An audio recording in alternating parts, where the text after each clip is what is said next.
उत्तर प्रदेश में धार्मिक और सांस्कृतिक विरासत को भव्य स्वरूप देने की दिशा में एक और बड़ा कदम तेजी से आगे बढ़ रहा है। मुख्यमंत्री योगी आदित्यनाथ का ड्रीम प्रोजेक्ट माने जा रहे बाराबंकी का लोधेश्वर महादेव धाम अब जल्द ही एक भव्य और दिव्य स्वरूप में नजर आने वाला है, क्योंकि मुख्यमंत्री योगी आदित्यनाथ के विजन के तहत यहाँ बन रहे महादेव कॉरिडोर का काम अब तेज हो चुका है। राजस्थान से नक्काशीदार पत्थरों की पहली खेप मंदिर परिसर पहुंच चुकी है और इसके साथ ही भव्य मुख्य द्वार के निर्माण की शुरुआत भी हो चुकी है। दावा है कि अयोध्या और काशी विश्वनाथ धाम की तर्ज पर तैयार होने वाला ये कॉरिडोर श्रद्धालुओं के लिए आस्था और आधुनिक सुविधाओं का अद्भुत संगम होगा।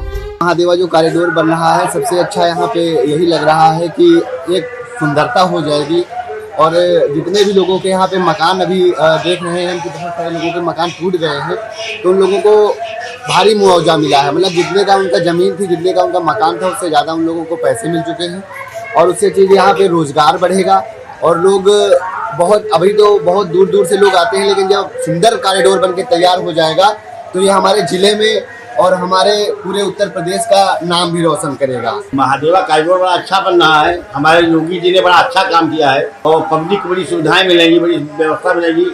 यहाँ को कोई व्यवस्था नहीं थी पब्लिक के लिए। ये बड़ा सराहनीय कार्य कर रहे हैं योगी जी। पर्यटन को भी बढ़ावा मिलेगा, या तो संख्या भी बढ़ेगी। राजस्थान से पत्थर लाए गए हैं, कॉरिडोर का निर्माण हो रहा है, परिक्रमा पथ बनाया जा रहा है। इसमें यात्री आएंगे, परिक्रमा इसमें करेंगे। लोधेश्वर महादेव धाम कॉरिडोर सिर्फ एक निर्माण परियोजना नहीं, बल्कि धार्मिक आस्था, संस्कृति, पर्यटन और क्षेत्रीय विकास को नई दिशा देने वाला बड़ा कदम माना जा रहा है। सरकार की कोशिश है कि आने वाले समय में ये धाम देश के प्रमुख धार्मिक और पर्यटन स्थलों में अपनी अलग पहचान बनाए। फिलहाल निर्माण कार्य तेजी से आगे बढ़ रहा है और अब लोगों की नजर इस भव्य परियोजना के अंतिम स्वरूप पर टिकी हुई है।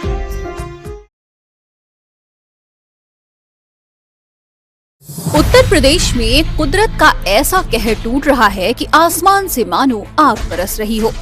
चिलचिलाती धूप और जानलेवा लू के कारण आम जनजीवन पूरी तरह अस्त व्यस्त हो चुका है। सुबह से तेज धूप और गर्म हवाओं ने लोगों का घरों से निकलना मुश्किल कर दिया है।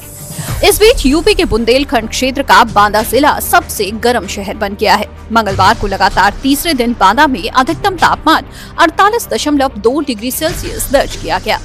मौसम विभाग ने प्रदेश के 11 जिलों में हीट वेव का रेड अलर्ट जारी किया है। अगले 5 से 6 दिनों तक इससे कोई राहत मिलने की उम्मीद नहीं है। आइए आपको बताते हैं कि यूपी के प्रमुख शहरों में तापमान कितने डिग्री तक जा रहा है।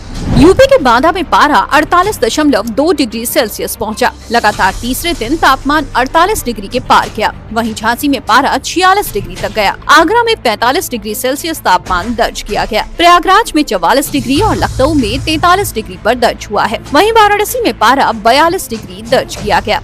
मौसम विभाग की चेतावनी के बाद योगी सरकार पूरी तरह अलर्ट मोड में आ गई है। प्रशासन से लेकर स्वास्थ्य विभाग तक को विशेष सतर्कता बरतने के निर्देश दिए गए हैं। आइए एक नजर डालते हैं सीएम द्वारा अधिकारियों को क्या निर्देश दिए गए हैं उस पर। अधिकारी संवेदनशील जिलों पर विशेष निगरानी रखें। सरकारी अस्पतालों में हीट स्ट्रोक से प्रभावित मरीजों के इलाज के लिए पर्याप्त इंतजाम सुनिश्चित किए जाएं। अस्पतालों में दवाओं, बेड और डॉक्टरों की उपलब्धता बनी रहे। एम्बुलेंस सेवाओं को पूरी तरह सक्रिय रखें।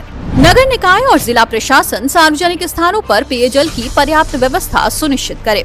बस स्टैंड, रेलवे स्टेशन, बाजार और भीड़ भाड़ वाले इलाकों में पानी, प्याऊ का इंतजाम करें। भीषण गर्मी के बीच बिजली आपूर्ति बाधित न हो। प्रदेशवासियों से अनुरोध है कि जरूरी ना हो तो बाहर ना निकलें। जब सूरज की तपिश बढ़ती है तब जान बचाने के लिए लोग पेय पदार्थ की ओर बढ़ते हैं। बता दें कि गर्मी की वजह से सड़कों पर सन्नाटा है। लोग आवश्यकता होने पर ही बाहर निकल रहे हैं। सरकार ने भी गाइडलाइन जारी की है। वहीं लखनऊ में बढ़ती गर्मी के बीच लखनऊ के चिड़ियाघर प्रशासन ने वन्य जीवों को राहत देने के लिए विशेष इंतजाम किए हैं। बाड़ों में स्प्रिंकलर सिस्टम के जरिए ठंडी फुहारों की व्यवस्था की गई है। इसके अलावा उनके आहार में मौसमी फल और हरी सब्जियां शामिल की गई हैं, ताकि भीषण गर्मी के असर को कम किया जा सके। पश्चिम बंगाल के सीएम शुभेंदु अधिकारी के पीए चंद्रनाथ रथ हत्याकांड मामले में सीबीआई की कार्रवाई लगातार तेज होती जा रही है। जांच एजेंसी एक एक करके मामले से जुड़े आरोपियों और उनके नेटवर्क तक पहुंचने में जुटी हुई है। इसी कड़ी में सीबीआई ने वाराणसी से एक और आरोपी विनय राय उर्फ पम को गिरफ्तार किया है। गिरफ्तारी के बाद आरोपी को पश्चिम बंगाल ले जाया गया, जहां उससे गहन पूछताछ की जाएगी। जांच एजेंसी को उम्मीद है कि इस गिरफ्तारी से हत्याकांड की साजिश और उससे जुड़े कई अहम राज सामने आ सकते हैं। सीबीआई के मुताबिक आरोपी विनय राय इस हत्या की साजिश में सक्रिय रूप से शामिल था। वो उत्तर प्रदेश के गाजीपुर जिले के देवरिया का रहने वाला है। गिरफ्तार किए गए विनय राय पर कई आपराधिक मामले दर्ज हैं। इसमें हत्या, हत्या के प्रयास और गैंगस्टर एक्ट समेत कई गंभीर मुकदमे दर्ज हैं। 2012 में दिल्ली हरियाणा बॉर्डर से अवैध हथियारों के साथ गिरफ्तारी के बाद तिहाड़ जेल भी जा चुका है। और अब एक नजर पूरे मामले पर भी डालते हैं।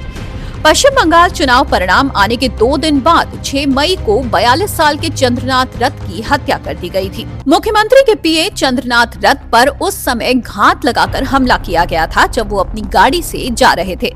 तभी एक फर्जी नंबर प्लेट वाली कार ने अचानक उनकी गाड़ी का रास्ता रोका। इसके तुरंत बाद 4 मोटरसाइकिलों पर सवार होकर आए बदमाशों ने उन पर ताबड़तोड़ गोलियां बरसा दी।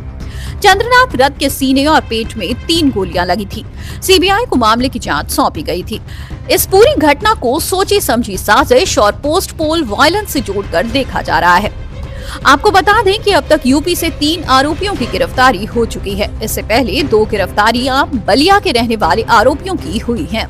सीबीआई ने सोमवार को मुजफ्फरनगर से बलिया के रहने वाले राजकुमार को गिरफ्तार किया था, जबकि 10 मई को यूपी के बलिया निवासी राज सिंह को सीबीआई ने अयोध्या से गिरफ्तार किया था। जांच एजेंसियों का मानना है कि हत्या की साजिश और वारदात में कम से कम 8 लोग शामिल थे। एजेंसी अब ये पता लगाने में जुटी है कि हत्या की साजिश किस स्तर पर रची गई और इसमें किन किन लोगों की भूमिका रही।